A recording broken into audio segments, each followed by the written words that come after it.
আমি ধন্যবাদ জানাই যে তারা অতি কষ্ট করে এই মামলাটা সাক্ষী জবানবন্দি জেরা সমস্ত কিছু সমাপ্ত করেছেন এবং তৎপরবর্তীতে রায়ের জন্য দিন ধার্য করেছেন। এজন্য তাদেরকে আমার ধন্যবাদ। আমার প্রত্যাশা আমার ক্লায়েন্টরা খালাস পাবে। 17 তারিখে দিন ধার্য হয়েছে রায়ের জন্য। আমার প্রত্যাশা আমার ক্লায়েন্টরা খালাস পাবে, এটা আমি বিশ্বাস করি। আমার প্রত্যাশা এটা।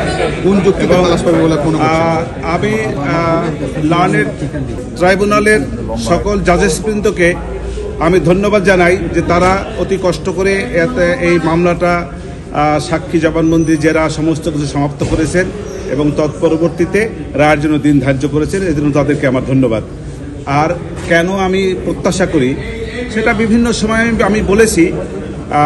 আমি মনে করি যে আমার সাক্ষীর যে সমস্ত জবানবন্দি হয়েছে তার প্রেক্ষাপটে যে সকল জেরা হয়েছে, জেরার প্রেক্ষাপটে বিভিন্ন সময়ে বিভিন্ন সাক্ষীদের কাছ থেকে আমি বিভিন্ন রকমের গুরুত্বপূর্ণ বেশ কিছু তথ্য সাক্ষীর মাধ্যমে আনতে সক্ষম হয়েছি।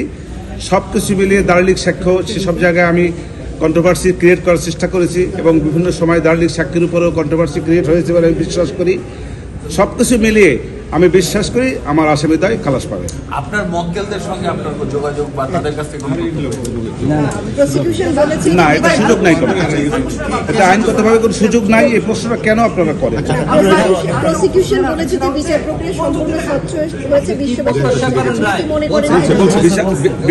বিচার প্রক্রিয়া আমার দেখা মতে কোনো অস্বচ্ছতা আমি দেখি নাই, কারণ আমাকে কেউ কোনো রকমের ইন্টারাপ্ট করে নাই, এটা আমি বলতে পারবো। আর এছাড়া কোনো অস্বচ্ছতা আছে কিনা তা আমার জানা নাই। আমাকে এই জায়গার সহযোগিতা যে জিনিসটা মামলা করতে গেলে যে সহযোগিতা সবার আগে লাগে সেটা হলো আসামিদের পক্ষ থেকে দলিল দস্তাবেজ দিয়া, তথ্য দিয়া আমাকে যদি সহায়তা করতে পারতেন সেইটা হলো সহযোগিতা। আর রাষ্ট্রপক্ষ থেকে আমাকে মামলাটা করতে হয়েছে, রাষ্ট্রপক্ষ থেকে যে সমস্ত কাগজপত্র ডকুমেন্ট দলিলাদি আমি পেয়েছি তার আলোকে আমাকে আপনার মামলা করতে হয়েছে। সেইখান থেকে রাষ্ট্রপক্ষ থেকে আমাকে কোনো রকমের ইন্টারাপ্ট করে নাই এবং তার যথেষ্ট কাগজপত্র যা যা দরকার, যা যা ওনাদের কাছে ছিল নিয়ম অনুযায়ী, আইন অনুযায়ী যে সমস্ত ডকুমেন্টস আমার পাওয়া উচিত সে সবগুলি ওনারা আমাকে দিয়েছে। আমার সীমাবদ্ধতা থেকে আমি চেষ্টা করেছি, যথেষ্ট চেষ্টা করেছি। আমার তরফ থেকে চেষ্টার কোনো ত্রুটি ছিল না এবং আমার চেষ্টায় কেউ কোনো বাধাও দেয় নাই। আমি তো দেখি নাই। আমি তো আগেই বলেছি যে আমি আমার দৃষ্টিতে দেখছি না কোনো অস্বচ্ছতা। এর বাহিরে কোনো অস্বচ্ছতা আছে কিনা সেটা আমার জানা নাই।